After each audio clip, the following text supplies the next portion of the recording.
सूरत अल-माइदा आयत नंबर 10। वल्लज़ीना काफरू व कज़्ज़बू बिआयातिना उलाइका अस्हाबुल जहीम। वो लोग जिन्होंने कुफ्र किया और झुटलाया हमारी आयात को, यही लोग आग के साथी हैं। असहाबू रहने वाले हैं, साथी हैं अल जहीम जहन्नुम के। अल्लाह ताला का ये हर कुरान में आपने देखा होगा कि हर जगह कहाँ किसी जगह पहले जहन्नुम वालों का जिक्र तो साथ ही जन्नत वालों का, और किसी जगह जन्नत वालों का जिक्र तो साथ ही जहन्नुम वालों का, ताकि दोनों किरदार हमेशा अलर्ट रहे। अब यहाँ पे इंसाफ करने वाले, अल्लाह से डरने वाले, अल्लाह ने उनके लिए वादा किया ईमान वालों के लिए, आमिल सालिहात वालों के लिए, और लेकिन साथ ही कहा कि जो इसको लाइटली ले रहे हैं, जब जो इसको अहमियत नहीं दे रहे, तो फिर याद रखें कि काफिर और झुटलाने वालों को तो जहन्नुम विसाल किया जाएगा।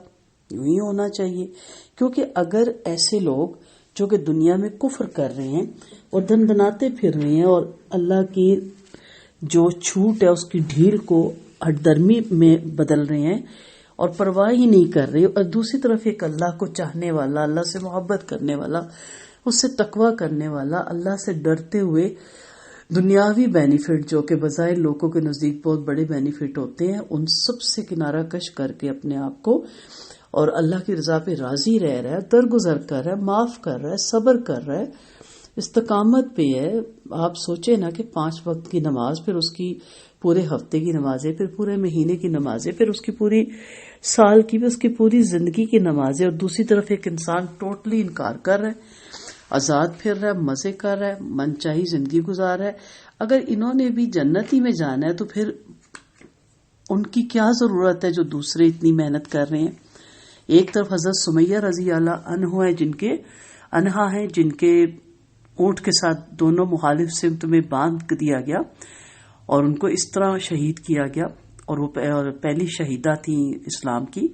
एक तरफ हजरत बिलाल हैं, ठीक है, आप पढ़ते चले जाएं सहाबा और साबिहात की सारी बातें, और उन्हें जो अजियत इस दीन पे चलने के लिए काटी, और बाद में भी, असलाफ में भी, और अभी भी कैद में हैं लोग, कितने कितने सालों से कैद में है। सजा किस चीज की भुगत रही है? इस्लाम पे चलने की, इस्लाम को नाफिज करने की, इस्लाम की खातिर बोलने की। कितनी खवातीन, कितने मर्द हैं जो कि कैद काट रहे हैं, और एक तरफ अयाशी है, मजे हैं, एंजॉयमेंट है, वो भी जन्नत में चले जाएंगे। जैसे अक्सर कहते हैं ना कुफरिया कलमा कि जी अल्लाह बख्शने पे आए तो गुनाहगारों को बख्श दे, ना बख्शने पे आए तो नेकुकारों को ना बख्शे। कितना कुफरिया कलमा है।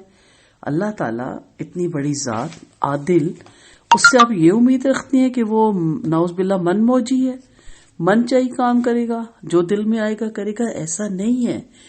वो भी वही करेगा जो देखेगा कि आप क्या चाहती हैं, आप किन लोगों में खड़े हैं, वही करेगा। वो इंसाफ पसंद है। मालिक ही यौम दिन है ना, जजा के दिन का वो मालिक है, तो जजा देगा ना, सजा भी देगा। तो इसलिए जो इनकार करता है, आयात को झुटलाना, ये नहीं है कि नाउज़ बिल्लाह हम सामने की जी मैं नहीं कुरान को मानता, यही झुटलाना है कि पढ़ लिया मरने वालों के पीछे, बरकत के लिए घर में भी पढ़ लिया, तर्जमा पता नहीं, तफसीर पता ही कोई नहीं, लफ्ज उसके पता ही कोई नहीं, अमल का पता ही कोई नहीं, आमिल सालिहात है ही नहीं। एक डांसर, एक गुलकार भी पूरी रात गाने गा के करोड़ रुपया लेके यतीमों को बांट आता है, अमले सालिया नहीं है ये। नाचना गुनाह कबीरा है, डांस करना, गाने गाना, कुछ भी ऐसा काम अपने जहन में रख लें, चाइल्डी पे दे देना, आप सुरखरू हो गए? नहीं, ऐसा तो नहीं है। इसलिए अमले सालिया के लिए कुरान और सुन्नत का जानना जरूरी है। तो फिर एक तरफ जन्नत और मग़फ़िरत और अजर अजीम, दूसरे दिन जहीम।